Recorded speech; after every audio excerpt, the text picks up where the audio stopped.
आपको मॉडल को कैसे सिलेक्ट करना है, मॉडल का कैसे सिलेक्ट करके सिर्फ सब्जेक्ट का आपको अलग से लेयर और मास्क कैसे बनाना है। सो हम सबसे पहले ये हमारी फाइनल इमेज है आफ्टर रिटचिंग, इसको हम कंट्रोल जे करके हम इसका कॉपी लेयर बना लेते हैं। उसके बाद हम जब जाते हैं सिलेक्शन टूल पे, सिलेक्शन टूल पे आके हम इसको करते हैं सिलेक्ट सब्जेक्ट। आप सिलेक्ट सब्जेक्ट करते हैं तो आपका पूरा का पूरा सब्जेक्ट वो सिलेक्ट हो जाएगा। जैसे ही क्योंकि मैं सिलेक्ट सब्जेक्ट दोनों ऑप्शन होते हैं, आपको मैं दिखाता हूँ। इसमें दोनों ऑप्शन होते हैं सिलेक्शन टूल में, सेलेक्ट सब्जेक्ट कीजिए और select and mask. Select and mask करेंगे सीधा से वो डायरेक्ट आपका मास्किंग लेयर अलग से बना देगा। बट उसमें भी हम पहले से भी ये कर सकते हैं। अगर जैसे अभी ये देखिए यहाँ पे शोल्डर पे पूरा सिलेक्ट नहीं किया है, यहाँ से भी थोड़ा सा मिसिंग है, और इसका हेयर से भी देखेंगे तो ये हेयर से भी थोड़ा सा सिलेक्शन मिसिंग है। सो उसको करेक्ट हम पहले भी कर सकते हैं और आफ्टर मास्किंग भी कर सकते हैं। तो दोनों ही ऑप्शन रहेंगे, दोनों ही ऑप्शन रहेंगे। तो आप जो ऑप्शन आपको बेस्ट रहे आप वो कर सकते हो। या तो आप सिलेक्शन कर लिए, अगर आप सिलेक्शन में कुछ करेक्शन चाहते हैं तो आप पहले भी कर सकते हैं, और उसको लेयर मास्किंग बनाने के बाद भी कर सकते हैं। मास्किंग बनाने में जब भी आप करते हैं तो आपको यहाँ पे सिलेक्शन करने में, जब हम पहले सिर्फ सिलेक्शन करते हैं तो आप उसमें कहीं ना कहीं कुछ ना कुछ फिर भी मिसिंग हो जाता है। मगर सिलेक्शन एंड मास्क करते हैं तो उसमें करेक्शन के साथ आपको साथ के साथ दिखता भी रहेगा कि आपका कहाँ आपकी कहीं मिस्टेक हो रही है। तो आप उसको ऑन द स्पॉट पे क्लिक करें। यहाँ पे आप रेडियस को 2 पे कीजिए और सिलेक्शन में यहाँ पे आप लेयर एंड मास्क कीजिए। आउटपुट में लेयर एंड मास्क करते हैं और उसको हमेशा रिमेंबर सेटिंग कर दीजिए, ताकि कोई प्रॉब्लम ना हो, बाद में आपको दोबारा से दोबारा सेटिंग ना करनी पड़े। और आप डिकंटेमिनेट कलर्स कर दीजिए। अगर कहीं कलर होता है, अभी इस इमेज में तो कहीं कलर नहीं है, क्योंकि हमारे या तो सिलेक्शन में हमारा या तो ब्लैक है आउटपुट, या फिर हमारी स्किन टोन है, तो कहीं कलर नहीं है। कभी कभी कुछ कलर लाइटिंग का हो या हमारे हेयर पे कुछ एक्सेसरीज हो तो उसमें हम ये कर सकते हैं। इसमें ज़रूरत नहीं थी मगर फिर भी हम कर देते हैं। तो हम इसको ओके करते हैं। ओके ही करते देखिए अब आपका यहाँ पे ये मास्क क्रिएट हो गया है, जो आपका बैकग्राउंड मास्किंग है। सिर्फ बैकग्राउंड आपकी सिलेक्ट हो गई है और सब्जेक्ट भी सिलेक्ट हो गया है, दोनों ही ऑप्शन सेलेक्ट हो गए हैं। तो इसमें अब आपको क्या करना है, अब आपको देखना है कि कहीं आपकी मिसिंग तो नहीं है। अब उसको करने से पहले आप क्या करेंगे, आप कोई ना कोई आप इसकी बैकग्राउंड जो सॉलिड कलर है वो डाल सकते हैं। यहाँ पे आप सेटिंग में आइए, आप इस सेटिंग में आके आप सॉलिड कलर आप इस पर ऐड ऑन कीजिए। सॉलिड कलर में आप इसमें, मैं बहुत ही लाइट ग्रे इसमें लेता हूँ, क्योंकि ये इमेज जिस हिसाब से ये इमेज है, लाइटिंग है, या इसका जो ओवरऑल लुक है उसमें लाइट ग्रे कलर बहुत अच्छा रहेगा। अगर कहीं कलर की रिक्वायरमेंट आए, आप कुछ कलर भी ऐड ऑन कर सकते हैं यहाँ से देख के। आप देखिए यहाँ से अगर हम थोड़ा सा ब्राइट कलर या ब्राउन कलर भी जाए तो वो भी अच्छा लगेगा। थोड़ा सा मैं और टोन की तरफ जाना चाहूँगा ताकि थोड़ा सा ब्राउन हो जाए। देखिए तो ये कलर भी हो सकता है, आप इसमें जैसा चाहे कलर प्लेस कर सकते हैं। सॉलिड कलर एक हमेशा एडजस्टमेंट से ही कीजिए, ताकि आपका जैसे देखिए ये यहाँ पे मास्किंग लेयर वही आपका काम करेगा। अदरवाइज़ अगर आप यहाँ से भी एडजस्टमेंट पे जाते हैं, जैसे देखिए ये एडजस्टमेंट्स आती हैं, ये अभी वर्क नहीं करेगा क्योंकि ये ऑन है। मैं आपको दिखा देता हूँ फिर भी। ये आपका यहाँ पर भी एडजस्टमेंट्स हैं, एडजस्टमेंट्स हैं। ये आप एडजस्टमेंट ऑन करते हैं तो इसमें डायरेक्ट आपका इमेज के ऊपर वर्क करेगा, उसमें फिर आपको अंडू करना वो बहुत प्रॉब्लमेटिक है। तो हमेशा जब भी कोई काम करें तो मैं आपको बताऊंगा मास्किंग में ही काम करें, ताकि आपको करेक्शन करने में, अगर ओवरऑल डिलीट करना वो मास्क आपको, आपकी फ़ोटो जो एक्चुअल फोटोग्राफ्स है, जो बैकग्राउंड इमेज है, वो आपकी वेस्ट ना हो। आपका अगर कहीं कुछ प्रॉब्लम आएगी तो वो मास्किंग लेयर पे ही आएगी, आप जब चाहे इसको डिलीट कर सकते हैं। सो ठीक है, इतना बात आई एम श्योर आपको समझ में आ गया होगा। तो उसके बाद जब हम लेयर पे जाते हैं, आप इसके नीचे, क्योंकि अभी ये वाइट है, आपको उसका जो बैकग्राउंड लेयर है या जो हमारी कॉपी लेयर थी वो भी वाइट है, तो आपको इतना क्लियर समझ में नहीं आएगा कि क्या मिस्टेक हुई है हमारे से। तो वो मिस्टेक जानने के लिए आप क्या कीजिए, आप एडजस्टमेंट पे आइए, आप सॉलिड कलर कीजिए। सॉलिड कलर में अब आप इसको बहुत ही लाइट ग्रे कलर का, ताकि आपको जहाँ से भी अगर आपकी कुछ कटिंग या सिलेक्शन में कुछ प्रॉब्लम हुई है तो आपको समझ में आ जाएगी। देखिए आप यहाँ देख सकते हैं, ये मेरे हेयर हैं, ये कट गए हैं क्योंकि यहाँ पे ओवर लाइटिंग थी, एक्सपोजर जो था यहाँ पे थोड़ा सा कम था। तो और ये यहाँ देखिए, ये शोल्डर के यहाँ से भी कट गया है, और ये फिंगर भी है, ये भी कट गया क्योंकि यहाँ पे भी लाइटिंग हमारी ओवर एक्सपोज थी, तो ये सब कट गया था। अब आप देखें यहाँ पे, आप इसको थोड़ा सा और लाइट ग्रे कर लीजिए, जो इमेज के अकॉर्डिंग मैंने ये बैकग्राउंड सेलेक्ट की है। अब आती है बात, हम उसको कैसे हम अंडू कर सकते हैं। जो आप देखिएगा ये पार्ट है, मैं आपको दिखाता हूँ। मैं आपको अभी यहाँ से करेक्शन करके दिखाता हूँ। देखिए हमारा ये ये पार्ट है,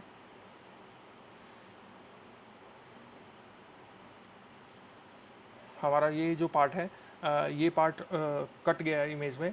अब आप इसको क्या करते हैं, अब हम काम करते हैं, हम फाइनल जो हमारी ये लेयर है, जो एक्चुअल लेयर है, उस पर काम नहीं करके हम ये मास्किंग पे काम करते हैं। मास्किंग का सबसे बड़ा फ़ायदा यही है, ये मास्किंग पे काम करते हैं। अब आप सेलेक्ट ब्रश टूल को सिलेक्ट कीजिए। ब्रश टूल को सिलेक्ट करके आपको ये फोरग्राउंड में आपको ब्लैक रखना है और बैकग्राउंड में आपको ये वाइट रखना है।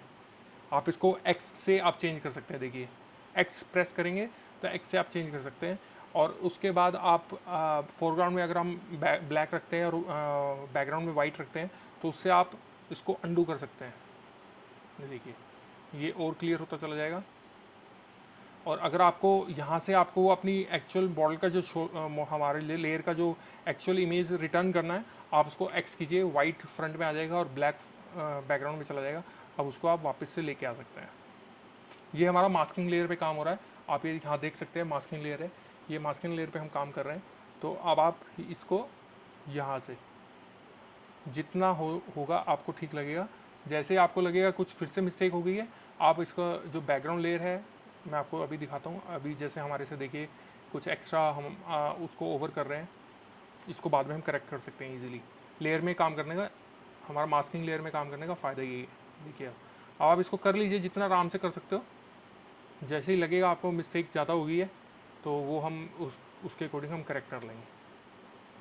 अब देखिए ये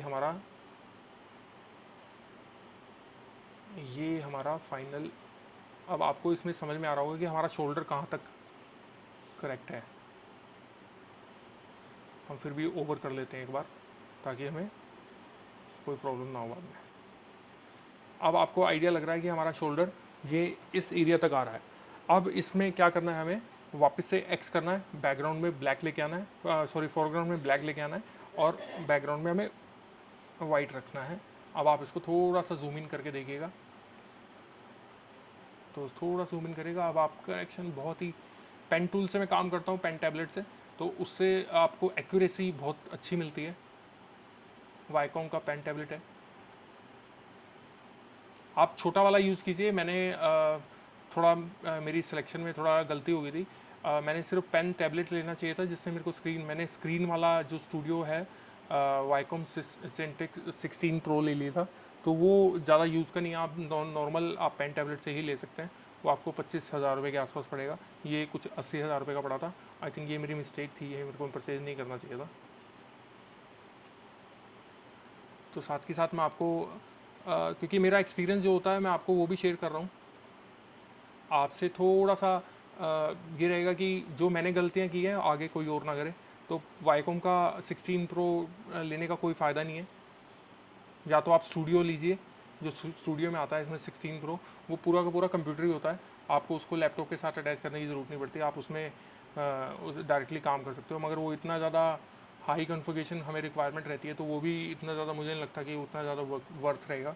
तो आप सीधा नॉर्मल पेन टैबलेट लीजिए जो 25-30 हज़ार रुपये आएगी, जो सिर्फ एक आपका पेन टूल काम करने का रहेगा।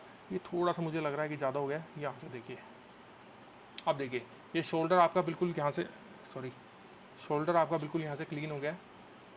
अब यहाँ पे देखते हैं हम, अब देखिए हमारी फिंगर है ये यहाँ से कट गई है। अब हम इसको हमेशा जो ब्रश है मैं आपको वो भी क्लियर कर देता हूँ। हमारा जो ये लेयर मास्क है, किसी भी चीज़ में आप ये लेयर मास्किंग करते हो तो आपका जो ब्लैक पेंट आप जब करते हो तो वो आपके हमारे लेयर को जो वो कट करता है, और अगर वाइट करते हो तो हमारे लेयर को एक्सपेंड करता है। आप समझ रहे होंगे। जैसे देखिए अभी ये यहाँ पे ब्रश चल गया था, तो आप इसमें ब्लैक करते हो तो ये हमारा लेयर वापस से वर्क कर रहा है।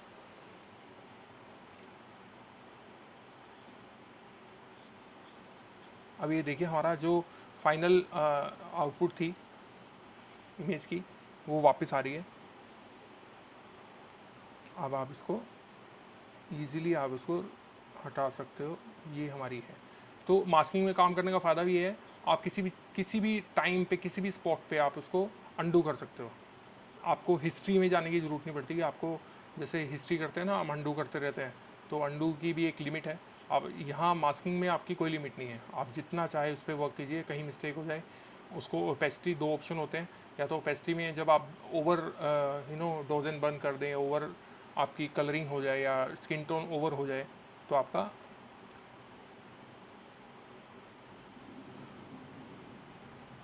देखिए ये आपका अंगूठा चला गया था, ये आ गया वापस। तो काफ़ी चीज़ें आप मतलब लेयरिंग मास्क का बहुत फ़ायदा है।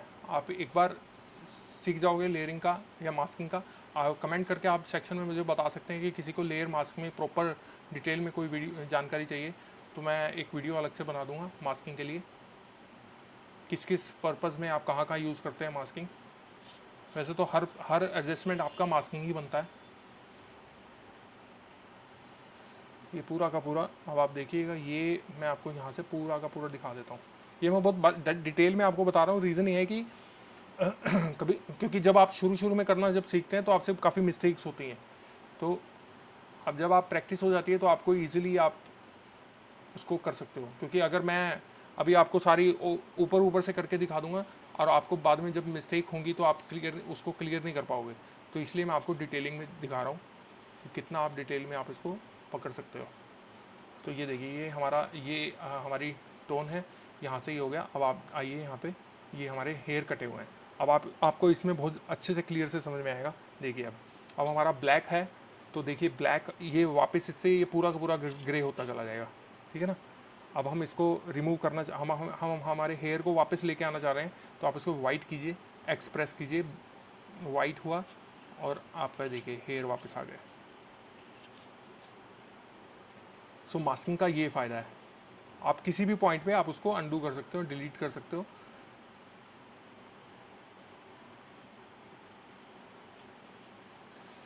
अभी हमारा देखिए ये हेयर कटे हुए हैं यहाँ से।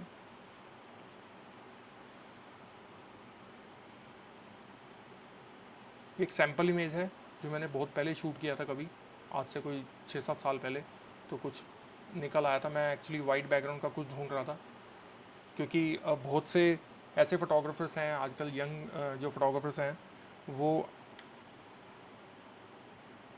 वाइट बैकग्राउंड जो ई कॉमर्स के लिए शूट करते हैं, और वो चाहते हैं कि उनको एडिटिंग में बहुत ज़्यादा स्पेंड ना करना पड़े, क्योंकि ई कॉमर्स बहुत ही लो बजट प्रोजेक्ट होते हैं और उनको एडिटर की रिक्वायरमेंट रहती है, क्योंकि बहुत बल्क में शूट होता है और बल्क में उनको background remove, background correction, background को क्लीन करना होता है। तो उसके लिए आपको सबसे बेस्ट ऑप्शन है ये मास्किंग में कीजिएगा।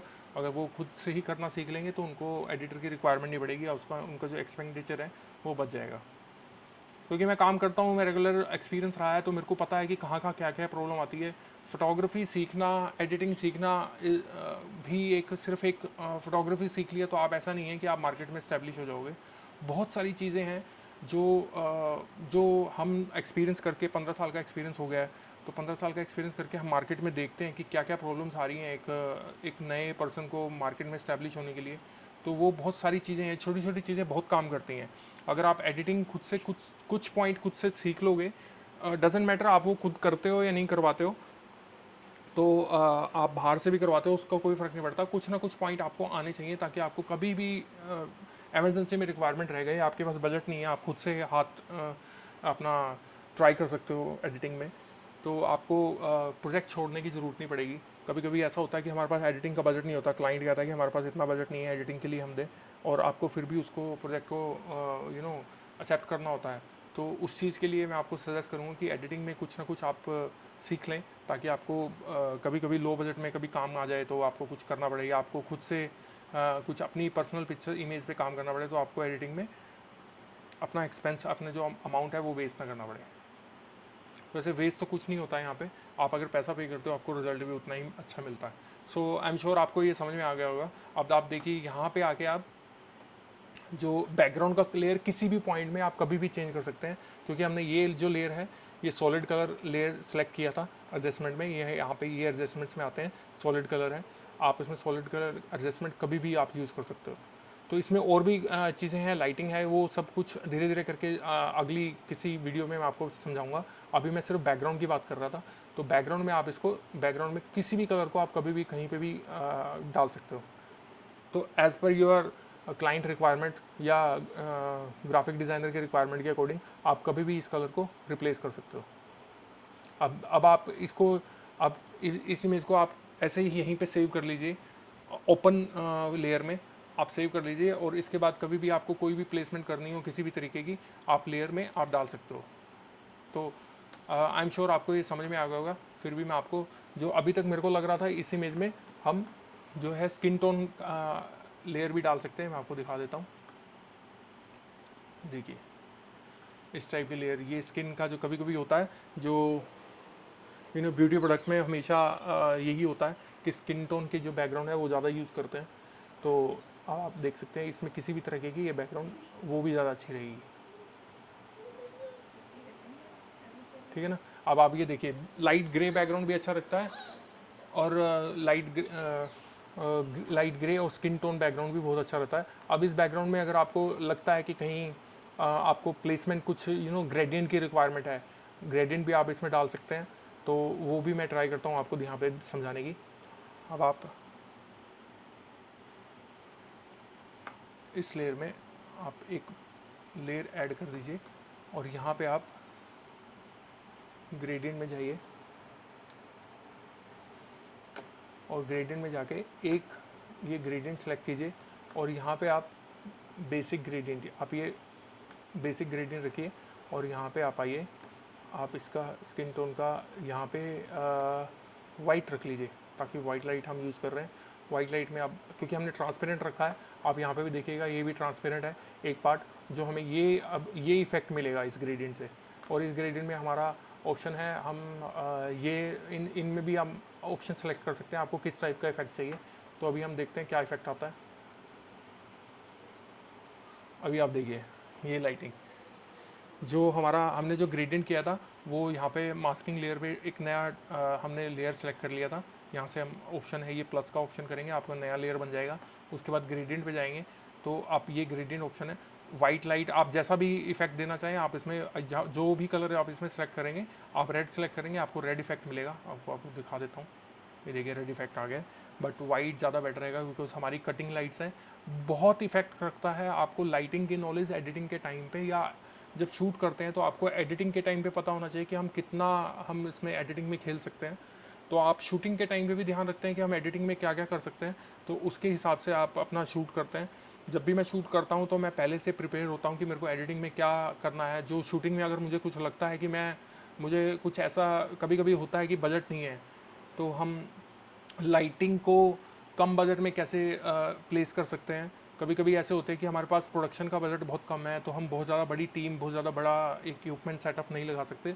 तो हम कम बजट में कैसे कर सकते हैं, उसको एडिटिंग में कैसे रिप्लेस कर सकते हैं। अभी जैसे मान लीजिए कि हमारे पास वाइट बैकग्राउंड है, और क्लाइंट ऑन द स्पॉट पे ये कर देता है कि उनका जो आर्ट ग्राफिक डिज़ाइनर है वो चेंज हो, उसका माइंडसेट चेंज हो गया कि हम इसमें वाइट बैकग्राउंड की जगह में हम इसमें कुछ स्किन टोन बैकग्राउंड या लाइट ब्राउन बैकग्राउंड या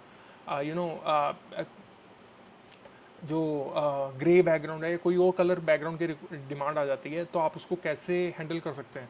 तो मैं ये दोनों चीज़ें मैं चाहूँगा कि आप देखिएगा इस साइड से मैं आपको फोटोशॉप के साथ साथ फोटोग्राफी के भी कुछ पॉइंट बता रहा हूँ कि इस साइड से हमने लाइट ग्रेडियंट, जो वाइट ग्रेडियंट है वो रखा था, ताकि हमारी जो, मैं आपको बेस्ट पार्ट बताता हूँ इस फोटोग्राफ्स के अकॉर्डिंग, हमने दो तरफ से कटिंग लाइट यूज़ की है।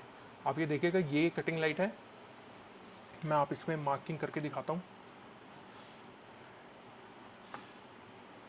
आपको अच्छे से समझ में आ जाएगा। मैं आपको फोटोग्राफी के पॉइंट ऑफ व्यू से भी बता देता हूँ, ताकि आपको कल को जब आप शूट करो तो आपको उसमें भी कोई प्रॉब्लम ना हो। अब आपको ये देखिए, मैं आपको दो पॉइंट से बताता हूँ। अभी है हमारी ये जो है,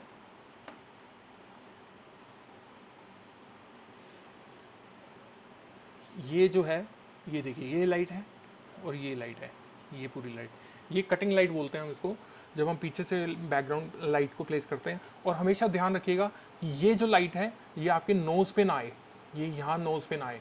बहुत से लोग ध्यान रखते हैं इन चीज़ों का कि जब भी जो क्रिएटिव डिज़ाइनर है वो फोटोग्राफी नहीं करता मगर क्रिएटिव डायरेक्टर है, वो लाइटिंग को बहुत ही क्लोजली जज करता है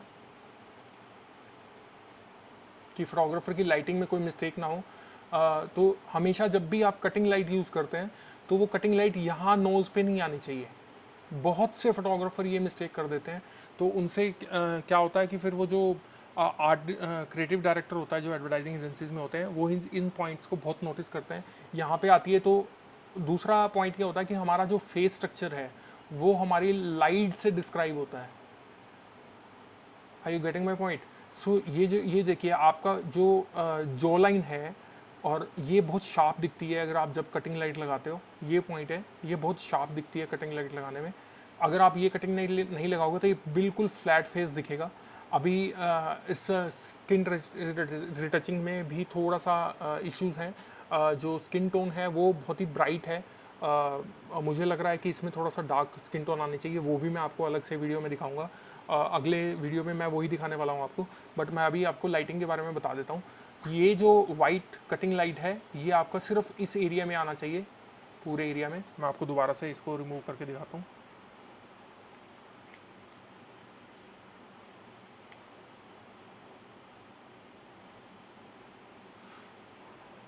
तो आप देखिए ये जो लाइट है ये सिर्फ यहीं आनी चाहिए, इसके अलावा इसके आगे ये इफेक्ट नहीं आना चाहिए। मतलब आपके नोज़ पे या कहीं पे भी स्किन पे सिर्फ यहीं तक इफेक्ट रहेगा तो बहुत अच्छा रहेगा।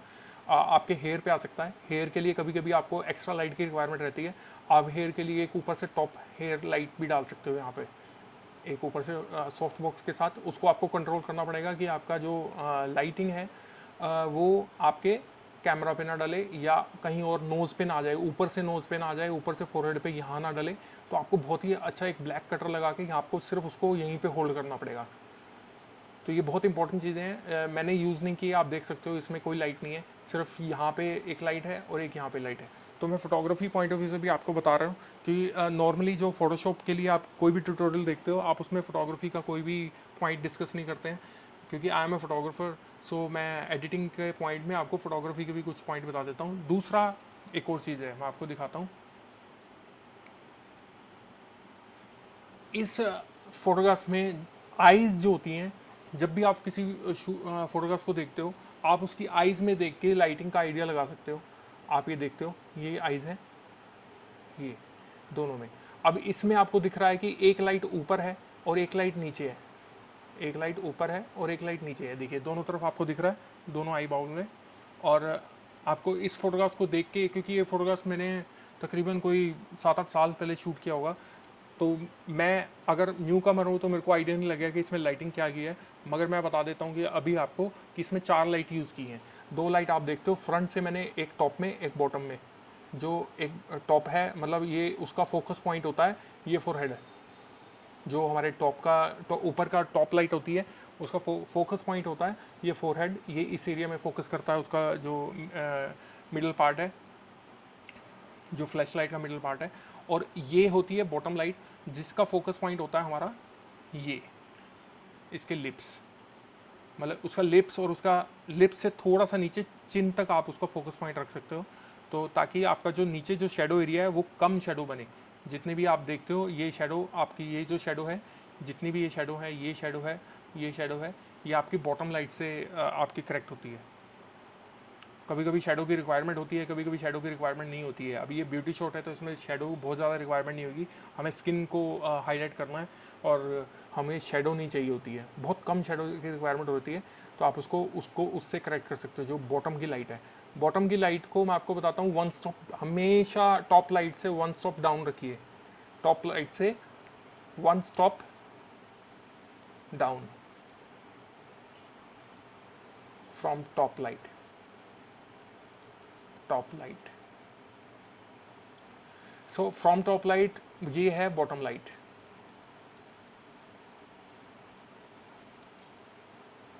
तो मैंने आपको ये बता दिया कि आप कोई भी लाइट यूज़ कीजिए, आप प्रो फोटो यूज़ कीजिए, एलेंक्रोम यूज़ कीजिए, आप ब्राउन कलर यूज़ कीजिए। मैं नॉर्मली प्रो फोटो और एलेंक्रोम यूज़ करता हूँ, ब्राउन कलर में यूज़ नहीं करता हूँ। तो मैं रिकमेंड भी नहीं करता हूँ। ब्राउन कलर बहुत ही एक्सपेंसिव लाइट पड़ती है, एक्सपेंसिव इन द सेंस उसकी सर्विस भी नहीं है इंडिया में। सो मैं आपको सजेस्ट यही करूँगा कि आप प्रो फोटो, एलेंक्रोम सबसे बेस्ट लाइट है, चीप एंड बेस्ट लाइट में इक्विपमेंट्स में आता है। और उसके बाद गोडक्स भी अच्छा रिजल्ट दे रहा है। प्रो फोटो का क्या है, pro photo colour corrected light है, कलर कैलिब्रेटेड लाइट है, जिसमें आपके जो एक्चुअल कलर है वही आते हैं। एलेंक्रोम में थोड़ा सा प्रॉब्लम ये है कि आपका कलर करेक्शन आपको करना पड़ता है। तो ये मैंने एलेंक्रोम पे शूट किया हुआ है।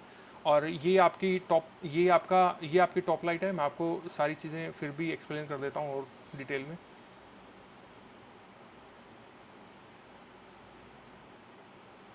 मैं आपको बता रहा था कि इसमें हमने 4 लाइट्स यूज़ की हैं, 4 लाइट्स, सॉरी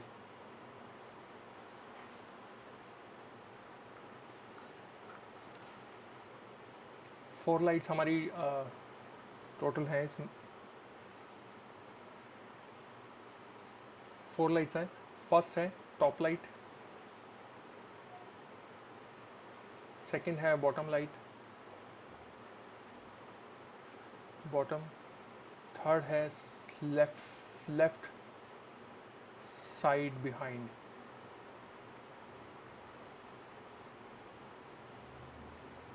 फोर्थ है राइट साइड बिहाइंड।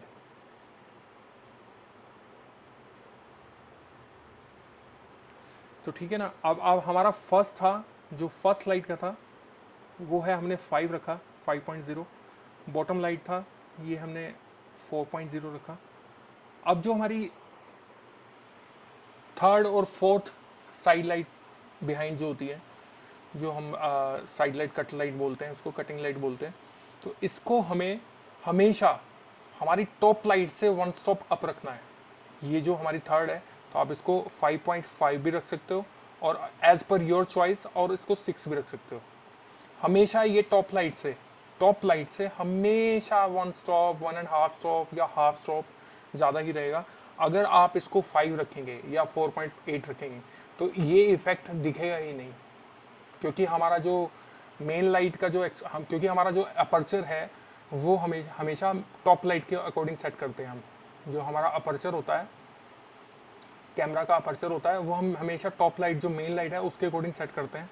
हमारा मान लीजिए कि हमारा ये 5 पे हमने सेट रखा, तो हमारा अपर्चर 8 और 9, 8 और 11 के बीच में आएगा। वो डिपेंड करता है कि आपने लाइट कितने पास रखा है और कितना दूर रखा है, या आपकी जो लाइट है उसका पावर कितना है। तो हमेशा 8 to 11 इन बिटवीन अपर्चर होगा इसमें। ये हमारे टॉप लाइट के अकॉर्डिंग, जो हमारी मेन लाइट है, ये मेन लाइट होती है टॉप लाइट, या जो भी आपकी मेन लाइट है, हमारे हमेशा हमारा अपर्चर जो होता है मेन लाइट के अकॉर्डिंग होता है। आप चाहे किसी भी फ्लैश से शूट कर रहे हो, किसी भी लाइट से शूट कर रहे हो, हम जो अपर्चर सेट करते हैं हमारी मेन लाइट के अकॉर्डिंग कैमरा का अपर्चर सेट होता है। उस मेन लाइट के अकॉर्डिंग ही हमारी बाकी सभी लाइट्स की जो पावर है वो डिसाइड होती है।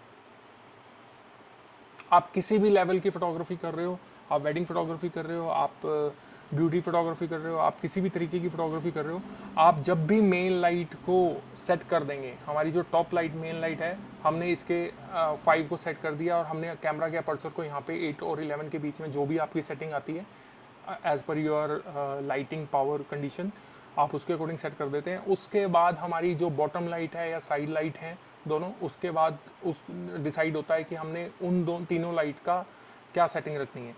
सो हमारी जो बॉटम लाइट है हमेशा जो हमारी टॉप लाइट से हाफ स्टॉप या 1 स्टॉप डाउन होना चाहिए, और हमारी जो साइड कटिंग लाइट है हमेशा आपकी टॉप लाइट से हाफ स्टॉप या 1 स्टॉप अप होना चाहिए। लाइक हमने जो टॉप लाइट है 5 रखा है, हमारी बॉटम लाइट 4 हो गई, और हमारी जो साइड कटिंग लाइट है वो 5.5 और 6 के इन बिटवीन होगा, जो एज पर योर चॉइस। मुझे थोड़ा सा लगा था कि मुझे थोड़ा हाई लाइट चाहिए, एरिया चाहिए, तो मैंने 6 रखा। आपको कम चाहिए, आपका जो क्लाइंट है या आपका जो क्रिएटिव डायरेक्टर है वो बोल रहा है कि बहुत ज़्यादा लाइट्स ज़्यादा हैं, तो आप उसको 5.5 कर दीजिए। फिर भी अगर आपको लगे कि थोड़ा और भी कम ज़्यादा, आपको लाइट कम ज़्यादा करने की ज़रूरत नहीं है, आपको लाइट के डिस्टेंस को कम ज़्यादा कर सकते हैं। आपका जो प्लेसमेंट है लाइट का, उसके डिस्टेंस को आप कम ज़्यादा कर सकते हैं। सो आई एम श्योर आपको ये चीज़ पूरी डिटेल में समझ में आ गई होगी। मैंने ये जो वीडियो मैंने जो डिसाइड किया था कि मैं सिर्फ बैकग्राउंड लेयर कटिंग का ही मैं एक्सप्लेन करूँगा, बट मुझे लगा कि यहाँ पे मैं थोड़ा लाइटिंग के बारे में भी आपको बता सकता हूँ, तो इसलिए मैंने इस वीडियो को एक्सटेंड किया। मैं इस वीडियो को अलग से भी बना सकता था, बट मुझे लगा कि एज ए फोटोग्राफर और एज ए एडिटर, आपको अगर आप फोटोग्राफर हो तो आपको एडिटिंग का भी पॉइंट आना चाहिए, और आप एडिटर हो तो आपको फोटोग्राफी का भी पॉइंट की नॉलेज होनी चाहिए।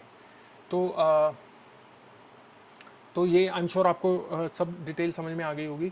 आपको साइड लाइट के बारे में पता लग गया होगा, आपको जो बॉटम साइड लाइट है, सॉरी बिहाइंड है जो साइड लाइट, लेफ्ट की या राइट की, आपको उसके बारे में पता लग गया होगा। नॉर्मली हम उसको कटिंग बोलते हैं।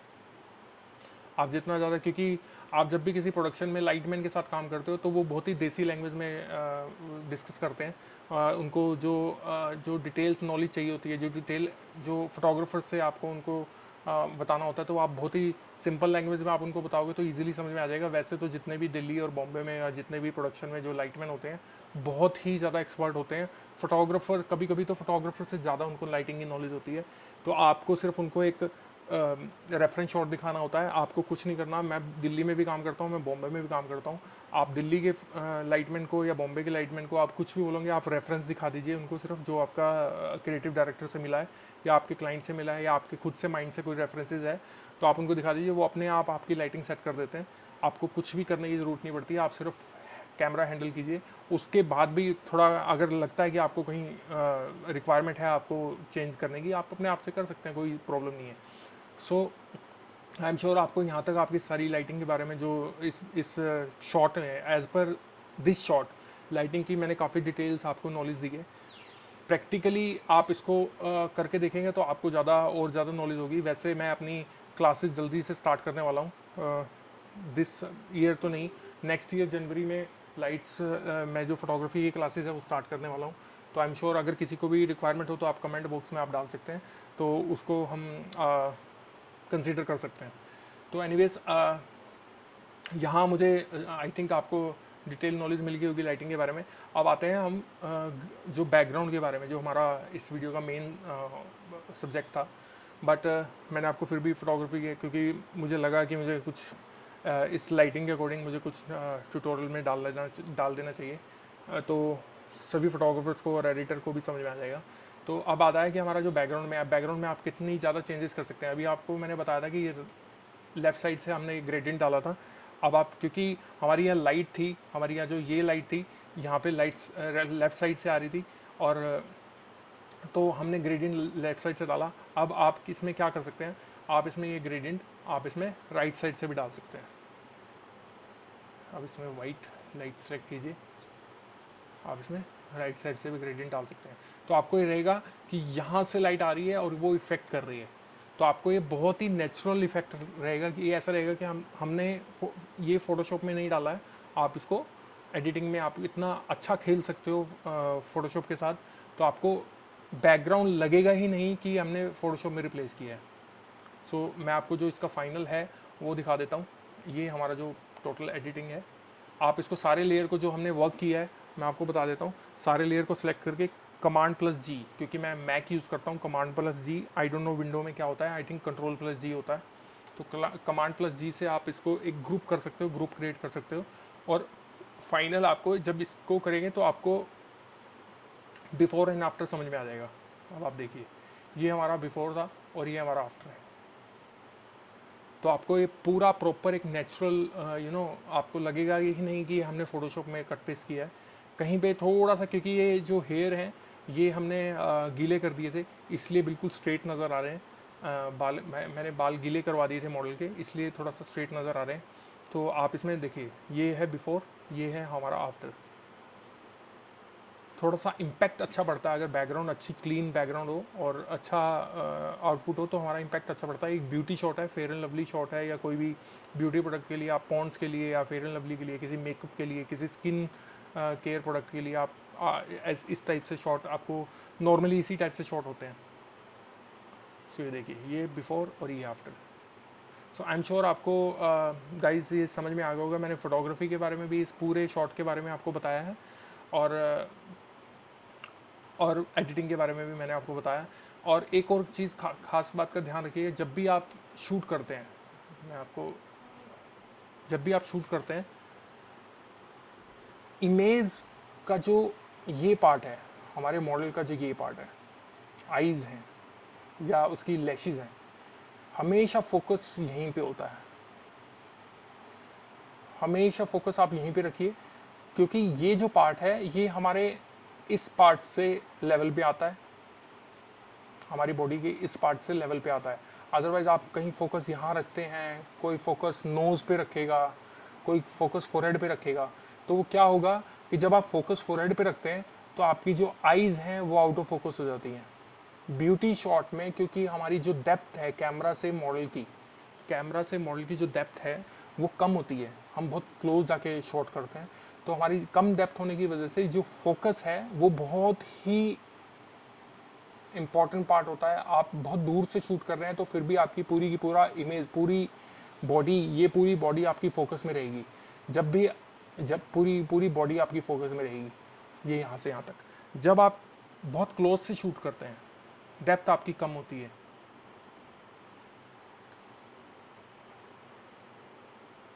तो आपको फोकस बहुत ही इम्पॉर्टेंट पार्ट है। आपको हमेशा फोकस आपके आईज़ पे रखना है। वैसे तो नॉर्मली हर बार जब भी शूट करते हो तो फोकस हमेशा आईज़ पे होता है, बट डिपेंड कि आप क्या शूट कर रहे हैं उसके ऊपर होता है। आप हमेशा फोकस अपना आईज़ पे रखिए, क्रिस्प आईज़ होनी चाहिए, शार्प आईज़ होनी चाहिए, तभी एक ब्यूटी शूट में आपको अच्छा रिजल्ट मिलेगा। ये बहुत इंपॉर्टेंट चीज़ें हैं। आई एम श्योर प्रोफेशनल सभी जानते होंगे, जो न्यू कमर है ये उनके लिए था। हमेशा फोकस अपने आईज़ पे रखिए ताकि आपका कहीं से भी कोई प्रॉब्लम ना हो। ये पार्ट भी आपका ऑटोमेटिकली फोकस में आ जाएगा, आपका ये पार्ट तो फोकस में होगा ही होगा, आपके लिप्स भी फोकस में होंगे, आपका फोरहेड थोड़ा आगे पीछे हो जाए क्योंकि ये स्किन है, इसमें कहीं पे भी एंगल नहीं होता। ये थोड़ा सा आप मतलब आपको यहाँ पे कुछ डेफिनेशंस होती है, हाई डेफिनेशंस हैं, एजेस हैं, तो आपको ज़्यादा इजीली आप उसको ग्रैब कर सकते हो। यहाँ पे डेफिनेशंस नहीं होती, लाइट की वजह से कभी लाइट कम है या ज़्यादा है, या उस पर डिपेंड करता है कि हम टोन क्या रख रहे हैं, उसके अकॉर्डिंग भी होता है। हम फोटोशॉप में भी काफ़ी इन्हेंस कर सकते हैं, बट मैं सजेशन यही दूंगा कि आप इसको आईज़ पे फोकस रखिए। सो आई एम श्योर गाइज आपको ये जो वीडियो है ये आपको पसंद आया होगा। फोटोग्राफी पॉइंट ऑफ व्यू से भी मैंने काफ़ी कुछ एक्सप्लेन करने की कोशिश की है, और एडिटिंग पॉइंट ऑफ व्यू से भी या बैकग्राउंड रिप्लेसमेंट के पॉइंट ऑफ व्यू से भी मैंने आपको काफ़ी कुछ डिटेल्स प्रोवाइड करने की कोशिश की है। किसी भी तरह का कोई भी क्वेश्चन हो आप कमेंट बॉक्स में डाल सकते हैं, और अगर वीडियो पसंद आई हो, इन्फॉर्मेशन अच्छी लगी हो, तो लाइक करें, शेयर करें, सब्सक्राइब करें। और नेक्स्ट जो हमारा वीडियो होगा उसमें मैं आपको इसी फोटोग्राफ्स में मैं आपको स्किन टोन कैसे आपको अभी ये बहुत ज़्यादा थोड़ा सा मुझे लग रहा है कि ये एक्सपोजर वाइज थोड़ा सा ज़्यादा है, स्किन टोन हमारा थोड़ा सा ब्राइट हो गया है। अगर हमें इसी इमेज में अगर हमें स्किन टोन डार्क करनी हो तो वो कैसे करते हैं वो मैं आपको अगले वीडियो में बताऊंगा। तो इस वीडियो के लिए आज मैं यहीं क्लोज़ करता हूँ। अगर वीडियो पसंद आई हो, इन्फॉर्मेशन अच्छी लगी हो, तो लाइक करें, शेयर करें, सब्सक्राइब करें। Thank you very much.